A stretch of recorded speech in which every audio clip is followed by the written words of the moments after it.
Hey everyone. Oh, good. I'm live. Sorry, I'm like sitting here quietly waiting for the technology. Good morning. I am Kate Byers, founder of Corporate Women Unleashed, and we have a great topic today. We're talking about having a midlife crisis. Now, I don't know about any of the rest of you top performing corporate women out there, but as a top performer, high achiever, you may get to a point in your career where you're thinking, wait a minute, am I having a midlife crisis? So if that is you or you ever relate to that, I know I've had that frequently, several different times in my career. I got to that point where I thought, gosh, either I'm doing something wrong or, something's going on here because I don't even want to get out of bed and go to work some days. Okay. So if that's ever been you, doesn't have to be you now, but put a 1 in the comments. I always like to make sure that we are sharing openly and transparently. And I think it's important for other women to know that you're not alone, right? When you are on the road to achievement, when we're creating a successful career, we don't like to admit that there's times that are tougher, and we're sort of just wired to be the ones that just, take the brunt of it, muddle through, get through there and kind of grunt and grind.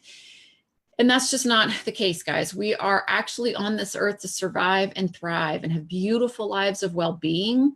However, we live in a culture that has trained us to believe that if you are going to have success, it comes with sacrifice. Now, let's really tune in and start talking about burning out and having this midlife crisis.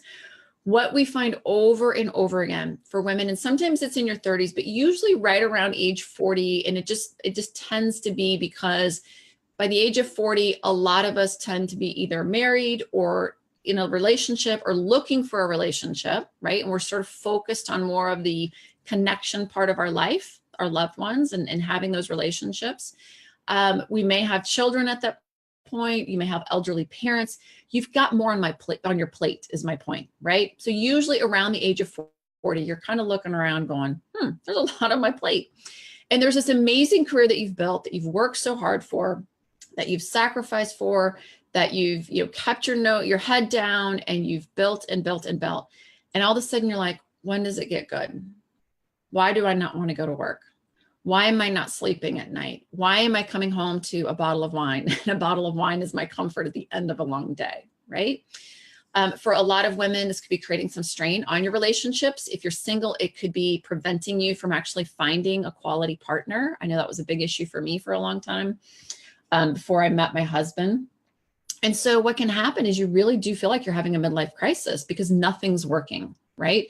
I'm not being able to have the relationships I want. My health is in the toilet, or yeah, I'm getting a workout in every now and then, but I'm not healthy. I'm not strong. I'm not taking care of myself in the way I know I should. And, by the time you're in your 40s, it starts catching up for you. That's when we see heart disease. That's when we see a lot of thyroid issues, early menopause for women. Issues with just weight gain, your metabolism slows down, so it's much harder to get rid of those pounds. And all these things just start crashing in on us, and we start looking around, and the first thing that we think that we need to change is our job. Happens over and over again. And really the remarkable thing about it is, when we talk with women on the phone all week long, our team does, and we help women identify what is the root cause of their burnout and where they're feeling off balance. And over and over and over again, women will tell us, you know what? I'm going to step back from my career. I can't do this anymore. And we say, okay, great. So what does that mean for you and your family? If you step back from your career, what does it mean? And it's just this very emotional reaction. It's like, it doesn't matter. I mean, my family's more important than this. Yes. What does it mean for you if you step back? And we really try to pinpoint, like, what happens if you step back? Because if you want to step back, that's great. But most women don't want to step back from their career. Not most. A lot of the women we talk to don't want to step back from their career, but they feel that they have no other option. And so when we start really digging in and talking, a lot of women will say, I'll give up $50,000 a year in income. I'll give up $100,000 in income, or I'll give up a $50,000 bonus. Some pretty significant money a lot of times, because they feel so burnt out and they feel like they're having this crisis. And we'll say, well, what is that going to cost your family? Well, my kids won't be able to go to private school anymore, or will no longer be able to vacation, or there was a second home that we were hoping to buy, and that's no longer going to happen, or whatever it is, right? Like, college funds won't be funded at the same level. Retirement will have to be put off. Some really significant quality of life compromises and sacrifices have to be made. And it's so funny because so often, or it's really not funny, it's tragic. Women would rather give up their career or step back from their career and lose that income, because losing $50,000 in a year is significant. But think about losing $50,000 year after year after year after year.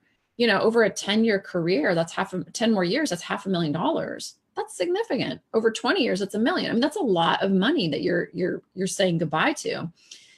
And it doesn't always have to be that way. And here's why. When we start feeling like there's a midlife crisis, 9.999 times out of 10, it is not because ever since you were younger, you wanted to become a marine biologist and you missed the boat and you became a corporate executive instead.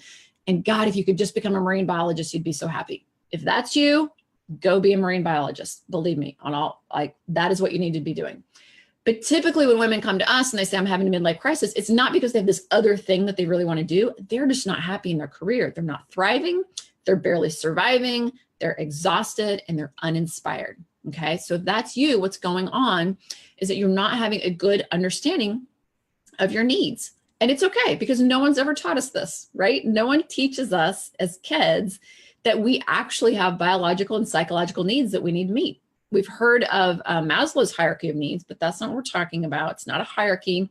If any of you guys have watched any of our free trainings or presentations we published, we have 7 human needs. They're universal. Everyone on the planet has them.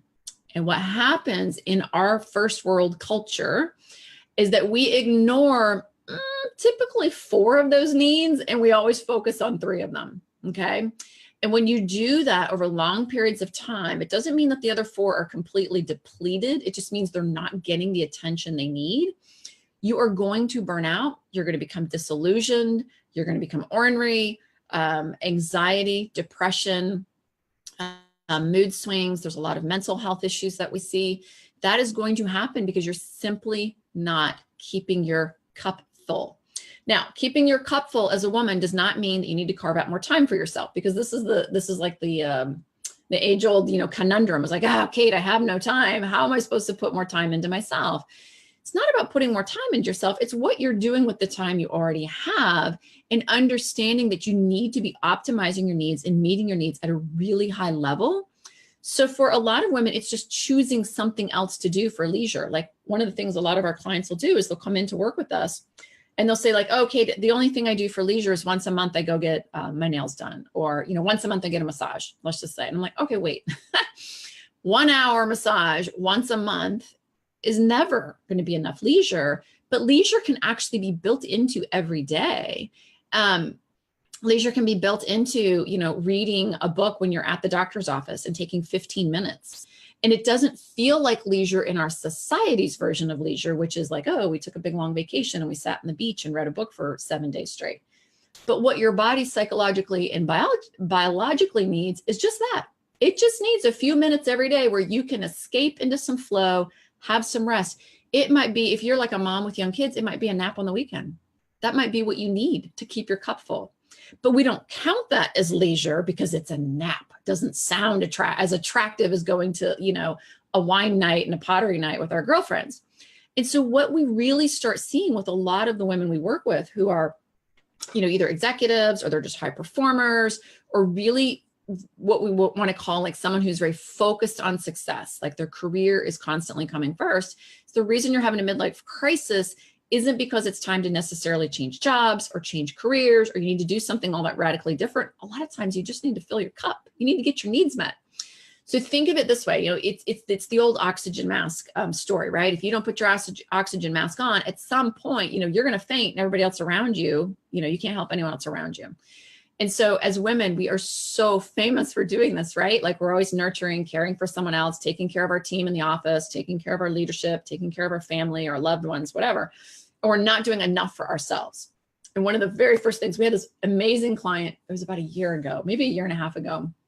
And she came to us, she was waking up in the middle of the night to respond to emails for her team, dragging herself out of the bed in the morning, even though she has a gym right across from her bedroom. She wouldn't even go in the gym, drag herself to a cup of coffee, get back on email, see her kids off to school. Then she'd go to work all day, come home, dinner, crash on the couch, family would be playing, she's on the couch, then she'd drag herself to bed, then she'd wake up at 2 a.m, respond to emails. I mean, it was just this cycle, right? And she just couldn't get out of it. And she's like, Kate, I'm missing out. She's like, my whole family went to my child's ball game in the middle of the day. She's like, why am I not doing this?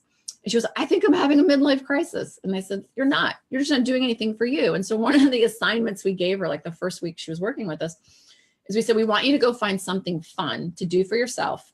We want you to go home, have a quick dinner with your family, and then tell them from 7 o'clock until 9 o'clock, you are doing something for you.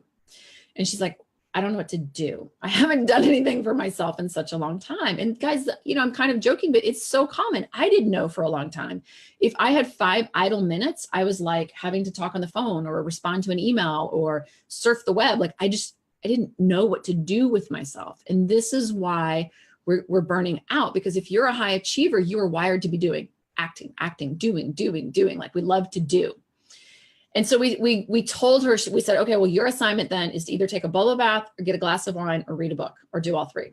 And so she went and got a glass of red wine and like some funny, and she was always reading like self-development books or professional development books. We said, no professional development books. We want you to go read like some, you know, crappy novel. Go get something that's just frivolous. And she did. And she sat in her bed from like 7 to 9 o'clock. She was with white sheets and a big old glass of red wine. And she read this book and she was like, oh my God. She goes, I just laid there and like laughed. And it was daylight outside. The daylight was coming through the windows and I'm in bed and I'm reading. And so this is what we see over and over again. And that was an example of where, you know, obviously we helped her carve out time and spend a couple hours one weeknight. But it doesn't take that, is my point. So the point is that you have to be really understanding what your needs are. Hey, Chris. And you have to understand that you need to be optimizing. So I am always looking for ways to optimize my needs. What do I need right now? Gosh, I have not had much time to myself lately. You know, we just got done with a holiday week. So there's a lot of, you know, more family, there's more people around us. There's more people who need our time and attention. And so throughout that holiday week, I'm thinking to myself, okay, how do I keep my needs really increased to a level where I have more to give? So I'm getting up a few minutes early to go walk the dog or to meditate. I'm taking off in the middle and you know, the family says, hey, do you guys want to play a family game? Great. I'll be there in 20 minutes. I'm going to go take a warm shower. I'll be right back. Hey, do you want to, you know, whatever, blah, blah, blah. Oh, emails. I'm staying away from email. I'm staying away from other things that demand my time because I realize that I've got to meet my autonomy needs. Same thing with health. Yes. Are we eating like gluttons throughout the holidays? Maybe, maybe not. But I'm really being attentive to the fact that I'm still walking, I'm still stretching, I'm still doing things for my health so I don't completely ignore it. And so what we find over and over again when we work with women is that they're so willing to give up their salary. They're so willing to give up that executive job, or they're just like, something has to change. I don't know what it is. And we're like, well, you know, this is what it is. You've got to start optimizing your needs. It's a huge piece. And it takes 2 things. Is one, you have to be aware of the fact that you have needs. And now you are, because here we are talking about it. And then 2, you've got to experiment with the right strategies. Because one of the things we teach our clients is sometimes a strategy that worked yesterday or worked last week, it may not be working as well for you right now. Like, for a while, one of the ways that I was meeting my needs for connection is we were having Saturday night gatherings in our home. And so we would have the neighbors and friends and everybody come over and potluck, barbecue. Yeah, it was real simple. It wasn't a huge deal, but it was always like the neighbors coming over and we'd have this wonderful time and the kids ran in and out and it was great. It was helping me meet my needs for connections. Beautiful. After about a year of it though, I started to like dread it and get resentful of it. And then like Friday nights, I wouldn't want to go out or do anything. And I was just getting grouchy. And so that's an emotional cue that something's not working. And when I tune into that, I started realizing, you know what, doing something on Saturday nights every single weekend, it's just become too much. Last year that worked great. This year, and I can't remember, I think the following year I was like working more, I was spending more time away from my children. And this Saturday night rolled around. What I wanted to do is I wanted to like hug my kids on the couch and watch a Disney movie. So you've got to be alert to the fact that, you know, the way we fulfill our needs, the strategies or the actions we take, they're going to change as your life changes. And because I was having less time with my kids during the week, because my job had ramped up to a level where I wasn't around as much, I no longer wanted to share my Saturday night with the neighbors. I wanted to share my Saturday night with my kids. Does that make sense? And so what we find over and over again, working with our clients, they're worried that they're going to have to step back from, you know, a pretty huge career. And and they don't. Like most of our clients, not all of them, but most of them don't. They don't have to change their career at all. They have to change how they're working and they have to change how they're living. And these aren't huge changes. This is not a radical change in your lifestyle. And what is always so heartbreaking for me, and that's why our mission is that no woman has to step down from a leadership position and no woman has to live a life where she's sacrificing her personal life for her career, is it doesn't have to be that way. You can shift how you work and you can shift how you live. And it doesn't have to be a radical pull the ripcord. Now I'm going to give up this incredible career I have. I'm going to give up $50,000, $100,000 of income every year that could be providing a really high quality of life for my family, or more freedom for us to go do things, or the freedom to take care of an elderly parent. I mean, all these things that we could be doing if you're capable of making more money. And it doesn't have to detract from your life is the whole point. And it's so odd because women will say like, oh, well, never mind. I don't want to work with you. Or, we invite women in to work with us and they're like, no, and I'd rather just leave my job. And it's so bad. It's so heartbreaking to me because I think there's a belief that you can't really do this. And of course you can. We've got over 100 clients now who are working differently and living differently. Chris, who's watching right now, being one of them, right? And so being aware of your needs and being intentional on how you're getting those needs met, and understanding that you're going to have to be aware of those emotional reactions that let you know those are your body's way of saying something's off balance here, and not just pushing it down and continuing to drive through to work or drive through to do more mothering or more wifing or whatever it is you do. You got to listen to those signals, right? And it can be tricky until you learn how to do it, but you got to listen to those emotional signals that say something's not working here. And there is a different way, and I can actually do something about it. And so when you start optimizing your needs, you're using new strategies, you're getting your needs met, all of a sudden it's like, wait a minute, life is fun again. I feel in control of my career. I feel in control of my health. I feel in control of my relationships, of my time. A big, big piece of that midlife crisis is feeling out of control in all these areas. And so what we do is we assume we've got to leave a job to create more time to then go figure out what we really want to do with our life. And there's nothing that you want to do with your life 9 times out of 10 that's all that different. You just want to start enjoying it. You want to have more control, more flexibility, and be able to navigate through your life at a really high level of well-being. And right now you're not. And that's all it takes. That's the switch. It's that one little switch. Oh, Chris mentioned me in a comment. Let's see if I can see it. Oh, Chris is testing my technology here. I don't know if I can see the comment, Chris. There is a different way. Kate Byers is 100% on point. Awesome, Chris. I appreciate that. There really is. And I appreciate you saying that, Chris. And that's all it takes. That's the switch. It's that one little switch. Every woman really needs to be living a life where she's thriving. No one should have to struggle through. And the last thing we want anyone to do is get beyond their career and look back with regret. Because I think we all understand that having a big paycheck or having a big, huge career or, being a very important person, well, all that's great for your ego, that's not what matters in life. What matters in life is the quality of life we lead, the footprint we leave behind, the relationships we create, how people know us.